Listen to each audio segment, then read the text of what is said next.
ورحمة الله وبركاته. أهلا بكم قناة سلمى للوصفات المصرية. إن شاء الله هنعمل مع بعض طريقة عمل الطحينة الخام بكل سهولة.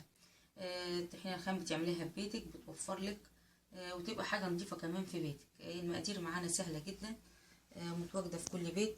هنا معانا المقادير، هنا ربع كيلو، حوالي ربع كيلو بالظبط سمسم أبيض، سمسم أبيض، وهنطحنه مع بعض.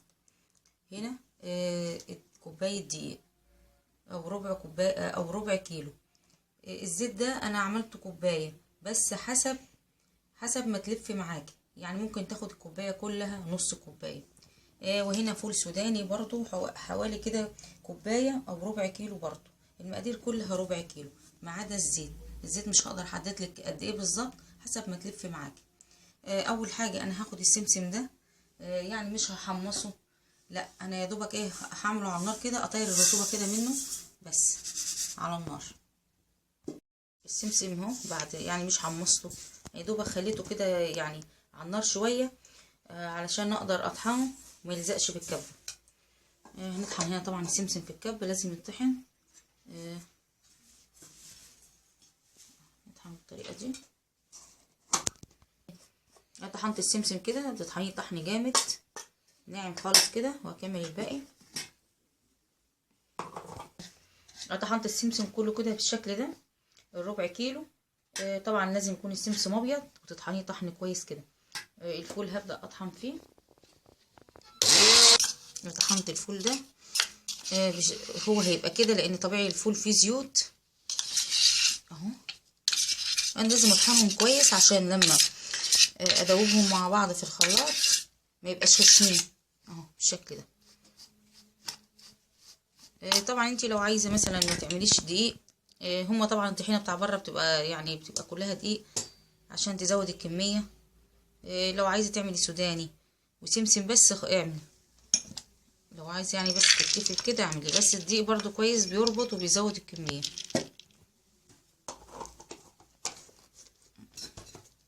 اكمل بقيه الفول.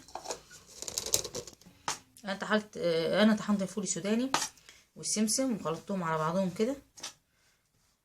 هي طريقتها سهله مش صعبه، هي كل الحكايه بس وكمان حاجتها مش غاليه، ده بالعكس، ده السمسم مش غالي قوي ولا السوداني.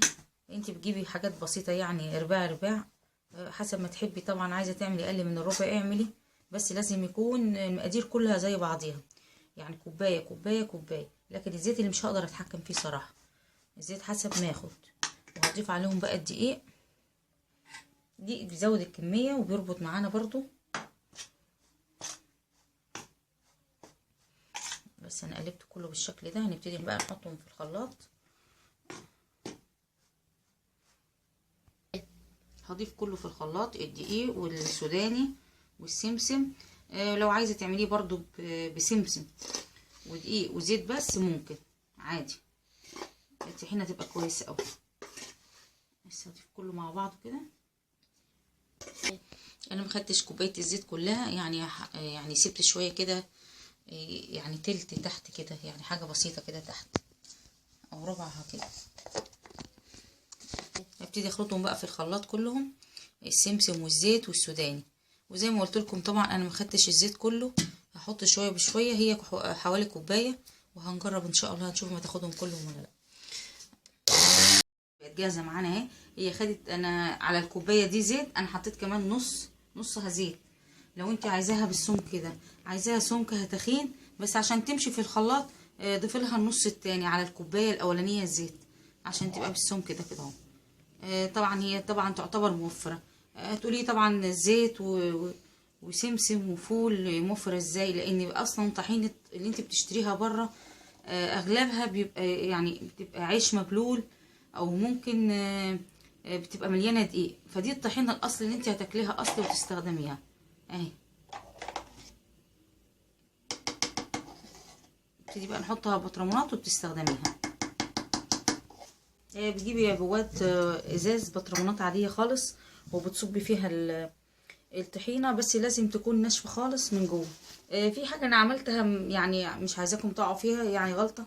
انا حطيت الاول السمسم والفول وبعد كده حطيت الزيت، فالخلاط ما كانش راضي يمشي طبعا، لان تحت مفيش حاجه سايله، فانت ما تعمليش زي ما انا عملت.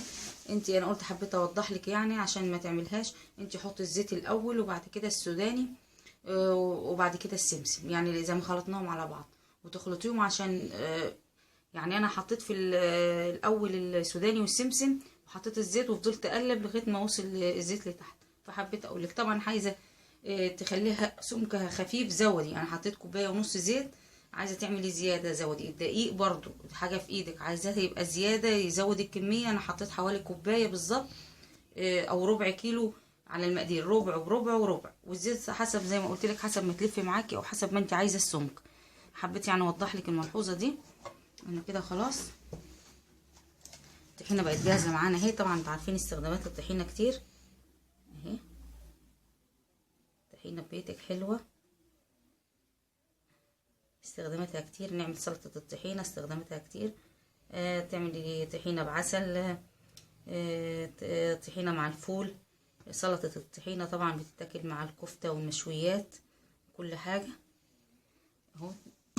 الطحينه بقت جاهزه معانا اهي، وبألف هنا وشفا. ان شاء الله تكون يعني الطريقه وضحت ليكي وتكون يعني المقادير وضحت وعملتها بسهوله. ان شاء الله هنعمل مع بعض طبعا سلطه الطحينه، هعملها لكم طبعا في فيديو تاني ازاي تعملي سلطه الطحينه. بشكركم جدا والسلام عليكم ورحمه الله وبركاته.